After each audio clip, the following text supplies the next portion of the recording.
Good evening students. हम लोगों ने the physical features of India chapter start कर लिया था एंड इसमें हमारा जो हमें अब करना था that is the northern planes. तो नॉर्दर्न प्लेन्स यानी कि आपको ये मैप में दिख रहा होगा बच्चों। अगर आप मैप में देख सकते हैं तो ये देखिए कि ये जो ये वाला पार्ट है ये that is the northern plain. Okay, तो इस वाले पार्ट में हमारे यूपी, इसमें हमारा यूपी यहाँ पर है, बिल्कुल ये नेपाल के नीचे वाले पार्ट पर। यहाँ हमारा बिहार है और ये हमारा उत्तराखंड का थोड़ा सा एरिया। तो ये वाले एरिया जो ये प्लेन एरिया है, ये जो ऊपर से हिमालय से जो ये हिमालय वाला रेंज है, यहाँ से जो रिवर फ्लो करके नीचे आ रही हैं, ये क्या कर रही है, यहाँ लाकर सारे के सारे सेडिमेंट्स उनको एक बेड की तरह बिछा देती हैं और वो यहाँ पर क्या क्रिएट करते हैं, प्लेन्स। तो आगे देखते हैं। The northern plains has been formed by the interplay of the three major river systems namely the Indus. ये इम्पॉर्टेंट है, 3 रिवर्स हैं जो कि नॉर्दर्न प्लेन्स क्रिएट करते हैं। ये देखिए इसमें फर्स्ट है इंडस, सेकेंड है Ganga and third is Brahmaputra. It spreads over an area at 7 lakh square kilometre, यानी ये 7 लाख स्क्वायर किलोमीटर एरिया में स्प्रेड है नॉर्दर्न प्लेन एरिया जो है। The plain being about 2400 kilometre long, यानी 24 किलोमीटर लंबा है, 240 से 300 किलोमीटर ब्रॉड है। नॉर्दर्न प्लेन्स जो है वो बच्चों डिवाइडेड की जाते हैं 3 सेक्शंस में।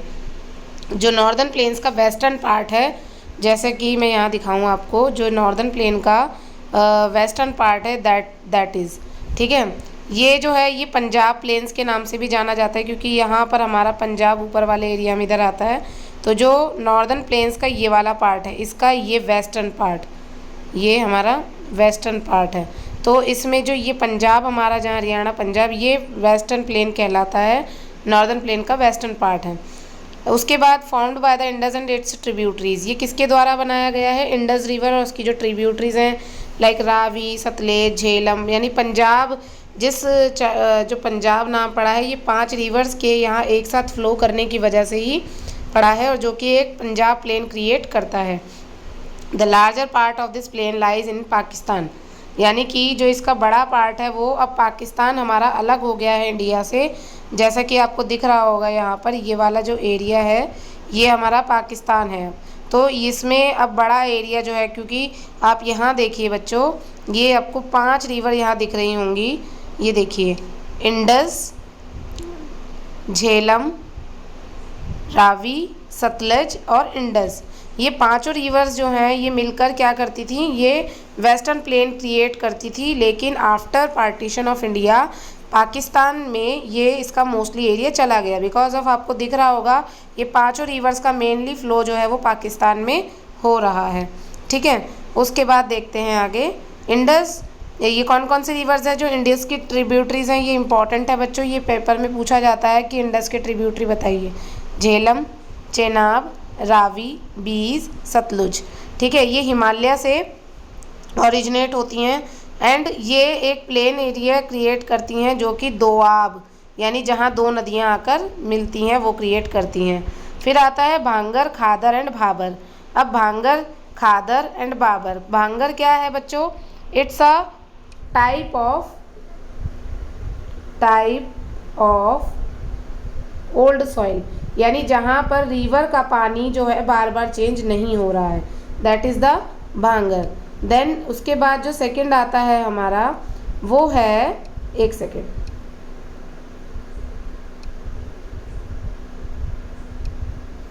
वो है हमारा खादर। ये है खादर। Khadar it's a type of new soil. अगर क्वेश्चन आता है कि what are the difference between bhangar and khadar, तो that is the major difference. It's bhangar is old soil and khadar is new soil which is change every year by the rivers flow, ठीक है। And Bhabar क्या है, भाबर मैंने आपको बताया ही था कि माउंटेन्स का जैसे कि ये एरिया है, तो यहाँ पर जो बड़े बड़े पत्थर पाए जा रहे हैं that is the Bhabar and इसके नीचे क्या है, तराई। ये मैं आपको बार बार बता चुकी हूँ, ठीक है बच्चों।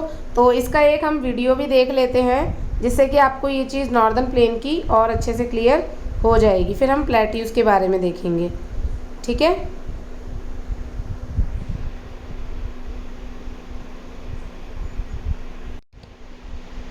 ये देखिए बच्चों, यहाँ पर आपको ये ग्रेटर हिमालय ऊपर दिख रहा होगा, ये ग्रेटर हिमालय, ये लेसर हिमालय एंड शिवालिक।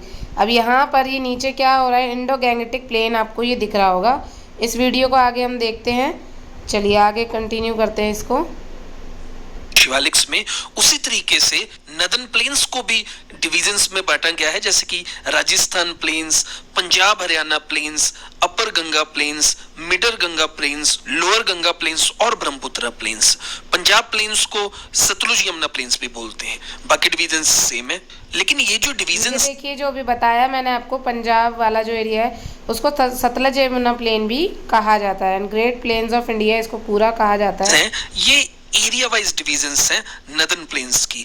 जब हम बात करते हैं divisions on the basis of topography, on the basis of relief, अब ये देखिए जो मैंने आपको भाबर और तराई बताया था, और उसके नीचे भांगर और खादर आएगा, ठीक है। अब इसको ध्यान से देखिएगा बच्चों आप लोग, और इससे आपको ये चीज़ें और अच्छे से क्लियर हो जाएंगी। सबसे ऊपर हिमालय है, फिर उसके नीचे हम जैसे आए तो यहाँ पर मोटे मोटे बड़े बड़े पत्थर हैं, भाबर, देन तराई। तराई यानी कि जो बिल्कुल अब प्लेन एरिया की तरफ जा रहा है और वहाँ पर पानी दोबारा से फ्लो होने लगा है। आगे अब भांगर है, जो कि वैसी मिट्टी है जो कि जहाँ तक नदी का पानी बार बार चेंज नहीं हो रहा है, और पुरानी मिट्टी, मोटे मोटे पार्टिकल्स वाली मिट्टी पाई जा रही है। एंड खादर जो है न्यू मिट्टी है जिसके पार्टिकल्स बहुत बारीक है। आगे देखते हैं इसे। नदन प्लेन्स को डिवाइड किया गया है भाबर, तराई, भांगर और खादर में। ये समझना आपके लिए बहुत जरूरी है। अब जब हिमालय से रिवर्स आती हैं, तब रिवर्स अपने साथ आपको पता है सेडिमेंट्स लेकर आती हैं। अब सेडिमेंट्स लाती हैं और हिमालय के शिवालिक्स के फुट हिल्स पर, जहाँ पे ये जो हाइट से कंसिडरेबली रिड्यूस हो जाती है, तो यहाँ पे फुट हिल्स पर ये सेडिमेंट्स को रिवर्स डिपॉजिट्स कर देती हैं। और जितने भी ये बड़े बड़े सेडिमेंट्स होते हैं, पेबल्स, ये डिपॉजिट होते हैं शिवालिक्स के फुट हिल्स पर। इनको बोलते हैं भाबर एरिया। यहाँ पर देखिए आप, तो ये शिवालिक से जब ये बच्चों ये भाबर एरिया है सारा, मैंने आपको बताया भी था, मोटे मोटे पत्थर दिख रहे हैं। रिवर्स आती हैं तो ये अपने आसपास ये जो बड़े बड़े आपको दिख रहे हैं, ये पेबल्स को डिपॉजिट कर देती है यहाँ पे रिवर्स के साइड्स पर, और इस एरिया को क्या बोलते हैं, भाबर एरिया। तो भाबर एरिया क्या है, it is about 8 to 16 kilometre wide area running in east west direction along the foothill of Shivaliks. तो जैसे ये शिवालिक्स है, तो ये जो एरिया है ये उसके ऐसे पैरेलली होता है ईस्ट वेस्ट डायरेक्शंस में भाबर का एरिया, और ये 8 to 16 किलोमीटर वाइड है। भाबर का सबसे यूनिक फीचर है इस एरिया की पोरोसिटी। अब इससे क्या होता है, यहाँ पे जो भी रिवर्स आ रही होती हैं, भाबर में वो आके रिवर्स गायब हो जाती हैं, डिसअपीयर। जो मैंने आपको बताया था कि रिवर्स यहाँ आके गायब हो जाती है, वही बता रहे हैं ये भी, और यही इसकी सबसे बड़ी खासियत है भाबर की। हो जाती है, और दोबारा से ये जो रिवर्स है यहाँ भाबर में गायब हो गई, ये कहाँ से इमर्ज होती हैं, तराई रीजन में दोबारा से इमर्ज हो जाती हैं। अब इसको प्रैक्टिकली भी देख सकते हैं, यहाँ पर देखिए, जूम करिए। ये देखिए बच्चों, यही मैं आपको प्रैक्टिकल कह रही थी कि ये मैंने दिल्ली में बच्चों को करवाया था। तो ये मेरे पास अगर सारे पत्थर एंड स्टोन से सब होता तो मैं क्लास, और अगर आप स्कूल आ रहे होते मैं ये क्लास में करके दिखाती, या आप खुद भी घर पर करके देख सकते हैं। आ रही है भाबर एरिया में, और यहाँ पे बिल्कुल नहीं पता चला यहाँ पे कोई रिवर भी है, बिल्कुल यहाँ पे गायब होगी, डिसअपीयर होगी। और वहां पे ध्यान से देखिए, ये भी अपीयर कहाँ पे हो रही है, तराई एरिया में अपीयर होगी रिवर दोबारा से। अब क्योंकि यहाँ पे बड़े बड़े बोल्डर्स हैं, पेबल्स हैं, तो इसलिए भाबर एरिया में एग्रीकल्चर तो पॉसिबल नहीं है। ऐसी कुछ स्टेटमेंट आती है आपके एग्जाम में भी, यहाँ पे एग्रीकल्चर पॉसिबल है, तो वो बिल्कुल गलत होगी।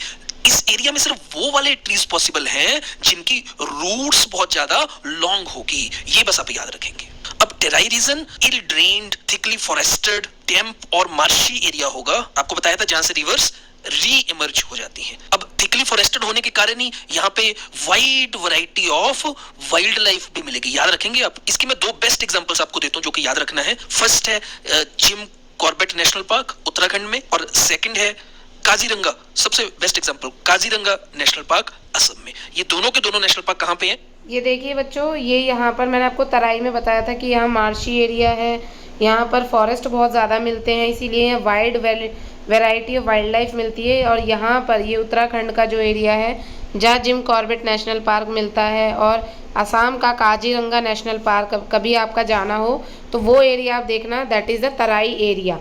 ओके, तो आपको अच्छे से और समझ आएगा। आगे देखते हैं। तराई रीजन में है। आइए अब जल्दी से डिफरेंसेस देख लेते हैं भाबर और टेराई रीजन के अंदर। तो जल्दी से रिवाइज करते हैं। भाबर क्या था हमने अभी देखा, it is a region south of Shivalik hills, और टेराई उससे भी नीचे है, it is a region south of Bhabar region and runs parallel to it. Bhabar में वेरी लेस वेजिटेशन और इसमें टेराई। ये देखिए भाबर और तराई में डिफरेंस बताया हुआ है, और it is the region south of the Shivalik. इसका आप स्क्रीनशॉट लेके इसको नोटबुक में भी लिख लेना, ये इम्पॉर्टेंट है। देखिए भाबर का जो एरिया है वो 8 से 16 किलोमीटर तक होता है फैला हुआ, जबकि तराई का जो एरिया है वो 20 से 30 किलोमीटर तक फैला होता है। और भाबर में जो नदी की स्ट्रीम्स हैं वो गायब हो जाती हैं, लेकिन वो वापस से स्ट्रीम जो है वो रीइमर्ज हो जाती हैं तराई एरिया में। और ये एरिया भाबर का जो है वो सूटेबल नहीं है कल्टीवेशन या खेती के लिए। तराई वाला एरिया जो है वो कल्टीवेशन के लिए बहुत ही सूटेबल है, एंड यहाँ पर बहुत ज़्यादा वैरायटीज़ पाई जाती हैं फॉरेस्ट की एंड वाइल्ड एनिमल्स की। तो ये मेजर डिफरेंस आपको भाबर एंड तराई में बिल्कुल पता होना चाहिए, और आई होप कि अब आप लोग इसे नहीं भूलेंगे। Now we will continue. में क्या होगी, डेंस वेजिटेशन, जैसे कि हमने देखा।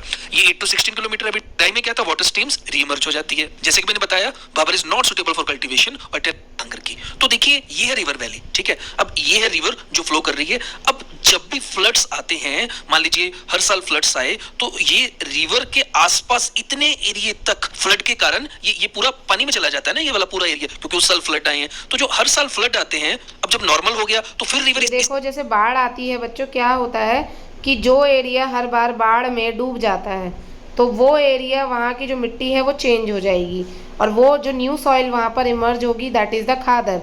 एंड जिस सॉइल तक बाढ़ का पानी नहीं पहुँच पाएगा, तो वो मिट्टी पुरानी ही रह जाएगी, और उस मिट्टी के जो पार्टिकल्स हैं वो भी इतने ज़्यादा टूट नहीं पाएंगे, सेडिमेंट्स में कन्वर्ट नहीं हो पाएंगे, और वो मिट्टी जो है वो भांगर कहलाएगी। बट अगर फर्टिलिटी की हम बात करें कि कौन सी मिट्टी जो है ज़्यादा फर्टाइल होगी, भांगर और खादर, तो खादर ज़्यादा फर्टाइल होगी, बिकॉज वो मिट्टी हर साल बाढ़ के साथ आए बहुत सारे मिनरल्स की वजह से चेंज हो रही है।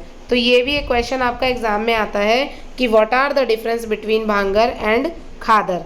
आगे कोर्स में फ्लो करेगी। लेकिन ये जो आसपास सेडिमेंट्स डिपॉजिट हो गए फ्लड आने के कारण, ये जो नए सेडिमेंट्स हैं और जो ये जो हर साल डिपॉजिट हो रहे हैं, इनको क्या बोलते हैं, खादर। मतलब कि जो न्यू अलूवियम सॉइल जो हर साल डिपॉजिट हो रही है फ्लड आने के कारण, जो फ्लड प्लेन्स में डिपॉजिट हो रही है, उसको क्या बोल रहे हैं, खादर। बहुत स्टूडेंट्स इसमें कंफ्यूज हो जाते हैं खादर और भांगर में। तो आप इसे याद कर सकते हैं, जैसे हम खेतों में खाद डालते हैं ना, खाद नहीं डालते हैं और उससे फर्टिलिटी बढ़ जाती है, तो खाद मतलब न्यू, आप ऐसे याद रखेंगे। तो ये हर साल रिन्यू होती रहती है, तो इसलिए मोस्ट फर्टाइल होती है। लेकिन ये जो भांगर एरिया है, इसमें कभी पास्ट में आए होंगे फ्लड, तो उस टाइम पे ये ओल्ड अलूवियम डिपॉजिट हो गई है रिवर वैली से बाहर। तो याद रखा आपने। आइए अब डिफरेंसेस देख लेते हैं भांगर और खादर में जल्दी। तो खादर क्या है, new alluvium. Khadar soils are found in low areas of the valley, bottom of the valley, which are flooded every year, ये इंपॉर्टेंट है। और bhangar are found in the higher reaches about 30 metres above the flood level. Second, these soils are finer in texture, important. और भांगर क्या होती है, courser इन texture. वो बोलते हैं ना calcareous deposits, kankar formation, kankars होते हैं यहाँ पे। Third, khadar soils are more fertile. तो आपको ये समझ आ गया होगा बच्चों, जो मैंने आपको वीडियो दिखाया खादर भांगर में डिफरेंस भी आई होप कि क्लियर हो गया होगा आप लोगों को। तो अब अब आगे ये जो आपका प्लेन वाला एरिया था, इसको हमने समझा। ये आपको क्लियर हो गया होगा कि जो हमारा प्लेन एरिया पाया जा रहा है, ये आपको तराई, भांगर, खादर, ये सब आपको समझ आ गया होगा। मैंने आपको मैप भी समझाया।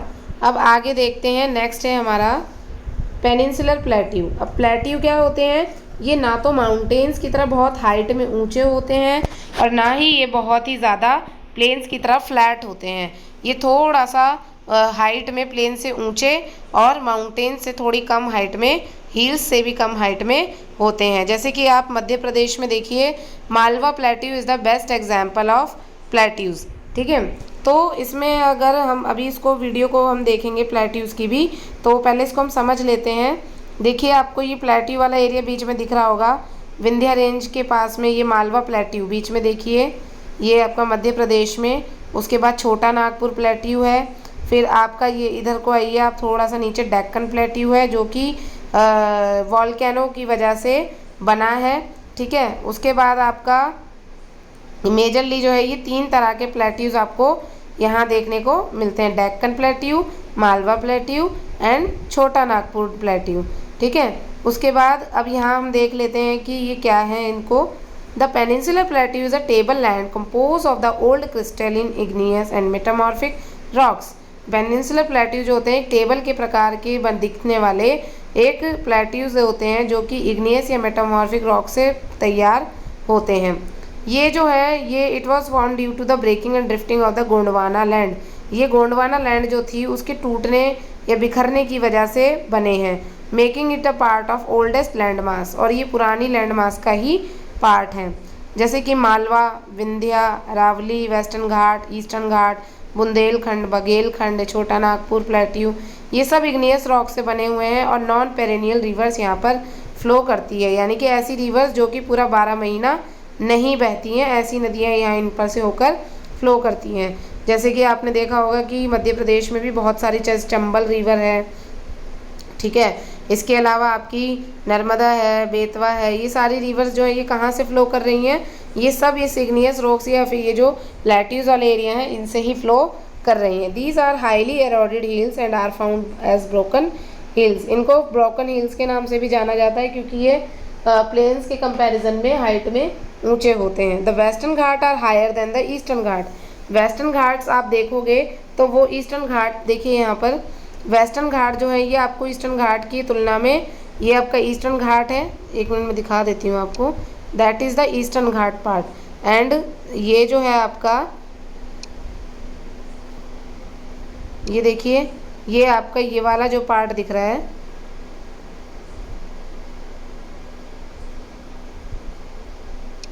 ये देखिए ये आपका ईस्टर्न, ये वेस्टर्न है और ये वाला पार्ट आपका ईस्टर्न है, ठीक है। तो आगे देखते हैं ये इसमें क्या कह रहे हैं कि वेस्टर्न घाट जो है ईस्टर्न घाट की तुलना में ज़्यादा हाई हिल्स में हील्स पाई जाती हैं। जो वेस्टर्न घाट वाला है इसमें हील्स ज़्यादा पाई जाती है। जैसे कोंकण जहाँ पर आपका केरल, कर्नाटक ये वाला एरिया जो है ये वेस्टर्न घाट के पास पड़ता है, इसमें ज़्यादा हील्स पाई जाती हैं। इनका जो एलिवेशन है वो 900 से 1600 मीटर तक है, जबकि ईस्टर्न घाट जो है इनका देखो बहुत कम है 600 तक, ठीक है। इसीलिए हील्स जो ज़्यादातर पाई जाती हैं वो सब आपको वेस्टर्न घाट वाले एरिया में ही देखने को मिलती हैं। तो इसको देखा हमने। अब एक बार हम जो है इसका प्लेट्यूज का भी एक बार वीडियो देख लेते हैं जिससे आपको ये चीज़ें ज़्यादा क्लियर हो जाएंगी। ये देखिए बच्चों, अब ये प्लेट्यूज के बारे में बताएंगे आपको, ध्यान से सुनिए। India, any idea which part of India is the oldest? Yes, you are right. It is the peninsular plateau. You know ये देखिए दैट इज द प्लेट्यू। अब आपको ये अब समझ आएगा ज़्यादा।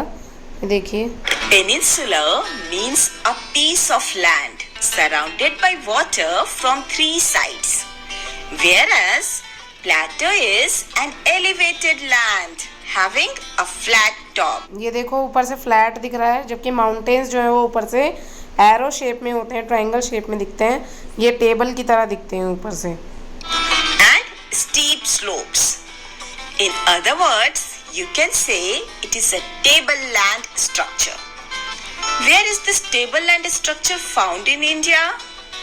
To know the answer, you need to look at the map of India. The plateau is located in the peninsular part of India, that is the southern part of the country. Somewhere here, it is triangular in shape and composed. ये देखिए बच्चों ये triangular shape में दिख रहा है और ये इसमें हमारा प्लेट्यू एरिया पाया जाता है, जिसमें हमारा ईस्टर्न, वेस्टर्न घाट, मालवा, डेक्कन प्लेट्यू, छोटा नागपुर प्लेट्यू का कुछ एरिया ये कवर हो जाते हैं। Most of the old crystalline, igneous and metamorphic rocks. Have you ever thought about how was it formed? It was formed due to the breaking and drifting of the Gondwana land. What was Gondwana land? Gondwana land was ये देखिए मैंने बताया था Gondwana land आपको, ये नीचे जो आपको दिख रहा है पूरा ये गोंडवाना लैंड वाला एरिया, साउथ वाला जो पार्ट था पेंजिया का, that is the Gondwana land, जो कि बाद में ब्रेक हो के अलग अलग कॉन्टिनेंट्स में डिवाइड हो गया था। ancient supercontinent that broke up about 180 million years ago. The continent eventually split into land masses we recognize today as Africa, South America, Australia, Antarctica, the Arabian Peninsula, and the peninsular part of the Indian subcontinent. Thus, we can say that the peninsular part of the country is one of the oldest landmass on the earth. It has broad and shallow valleys and rounded hills. This plateau consists of two broad divisions, namely the Central Highlands and the Deccan Plateau. In this video, we will talk about the Central Highlands in detail. So let us find out its location first. Here you can see we have Narmada River. North of आपको this पता है Narmada river मध्य प्रदेश में flow करती है, तो वहाँ पर जो प्लेट्यू एरिया उसको सेंट्रल प्लेट्यू एरिया भी बोला जाता है, जिसमें मालवा मेन है। देखते हैं आगे। river, you can find the Central Highlands. It covers a major area of the Malwa Plateau. It is surrounded by the Vindhya Range from the south and the Aravallis on the northwest. देखिए अरावली जो है that is also part of central plateau part. Okay, The Aravalli Hills extend from Gujarat to Delhi in a southwest to northeast direction. These are highly eroded hills and are found as broken hills. West to the Aravalli Hills, you will find the sandy and rocky desert of Rajasthan. Do you know there are many rivers which drain the Central Highlands? देखिए central जो Malwa plateau जो प्लेटीज वाला area है, central mainland वाला area है, highland वाला, वहाँ से बहुत सारी रिवर्स भी गिरती हैं बिकॉज ऑफ हाइट में ऊंचा होता है ये वाला एरिया। देखिए For example, the Chambal, the Sindh, the Betwa, and the Ken. All these rivers flow from southwest to northeast. But why? It is because they follow the slope of the region. Hence, the southwestern part of the plateau is higher than the northeastern part of the plateau, due to which the river flows from southwest to northeast. Thus, you can conclude that the direction of the flow of the rivers indicates the slope of the land. Hope this is clear to you. Any idea which part of the Central Highlands is broader? The Central Highlands are wider in the west but narrower in the east. देखो central mainland highland का जो area है वो waste में wider है, यानी फैला हुआ है, चौड़ा है, लेकिन ईस्ट की तरफ आप छोटा नागपुर प्लेट्यू की तरफ जाते हैं तो वहाँ पर ये नैरो होता चला जाता है। The eastward extension of this plateau are locally known as the Bundelkhand and the Bagelkhand. They are located somewhere here. When we move a little further, we find the Chota Nagpur Plateau. It is here in this region where the Damodar River flows. I hope this much Nagpur के पास plateau के पास कौन सी river flow करती है? Damodar river. is clear to you. So children, let us end today's class here. तो बच्चों ये clear हुआ होगा आप लोगों को, पेनिनसुलर प्लेट्यू समझ आ गया होगा अब आपको बिल्कुल। ठीक है, ईस्टर्न घाट, वेस्टर्न घाट, ये जो हमारा दो इसमें पार्ट में डिवाइड किया हमने प्लेट्यू वाले एरिया को, सेंट्रल हाईलैंड एरिया और सदर्न एरिया प्लेट्यू एरिया। तो सदर्न प्लेट्यू एरिया में हमारा ईस्टर्न घाट, वेस्टर्न घाट कवर होता है, और ऊपर की तरफ अगर हम देखें तो नॉर्थ में हमारा अरावली हिल्स, मालवा, छोटा नागपुर, बघेलखंड, बुंदेलखंड, ये वाले एरियाज़ कवर होते हैं। आगे देखते हैं, अब है इंडियन डेजर्ट। डेजर्ट तो आपको पता ही है कैसे दिखते हैं। तो डेजर्ट जो है वो हमारे इंडियन डेजर्ट जो है वो आपको पता ही है, मेनली अरावली हिल्स जो कि राजस्थान में पाई जाती हैं, तो वहाँ पर है इसका मेनली एरिया जो सैंडी एरिया होता है। इसकी खासियत ये होती है कि यहाँ पर बारिश कम होती है, पानी की कमी पाई जाती है, सनलाइट बहुत ज़्यादा होती है, इसकी वजह से स्कैंटी है, बहुत कम वेजिटेशन पाई जाती है। यहाँ पर खेती भी बहुत कम की जाती है because of lack of water and too hot climate. This region receive very low rainfall. यहाँ बारिश 150 मिलीमीटर से भी कम होती है हर साल बच्चों। यहाँ पर जो रिवर्स हैं वो सूख जाती हैं, नॉन पेरेनियल रिवर्स होती हैं, ठीक है। वेजिटेशन बहुत कम पाई जाती है। बरकान्स पाए जाते हैं। बरकान्स होते हैं जैसे कि डून्स बन जाते हैं मिट्टी के, हवा चलेगी तो मिट्टी के उड़ उड़ के इस तरह से डून्स बन जाते हैं, दैट इज़ द डून्स, ठीक है। तो ये इस तरह उनको बरकान्स कहा जाता है। ये लॉन्गिट्यूडनल ड्यून्स होते हैं जो कि ऊपर से नीचे की तरफ हमें देखने को मिलते हैं। इंडो पाकिस्तान बाउंड्री पर ज़्यादा मिलेंगे, जैसलमेर वाले एरिया में। तो ये बरकान्स आपको पता चले। और यहाँ की मेन रिवर है लूनी। और ये डेजर्ट एरिया हमारा कहाँ फैला हुआ है, राजस्थान वाले पार्ट में। थोड़ा सा राजस्थान गुजरात का एरिया कवर होता है, अदरवाइज नहीं तो पूरा राजस्थान जो है इसमें ग्रेट इंडियन डेजर्ट वाला एरिया पाया जाता है। तो आप लोगों को ये समझ आया होगा। अब आगे देखते हैं। एक सेकंड, हमने ये तो कवर कर ही लिया था, नॉर्दर्न प्लेन्स तो हो ही गया था हमारा, ये दोबारा रिपीट हो गया है। अब है कोस्टल प्लेन्स एंड आइलैंड्स। ये हम नेक्स्ट क्लास में कवर करेंगे वीडियो के साथ में। तो अभी मैंने जितना समझाया, आई होप कि आप लोगों को समझ आया होगा। और आप लोग इस वीडियो को आज ही देख लें, और आज नहीं तो कल दिन तक इसे देख के ख़त्म कर लें।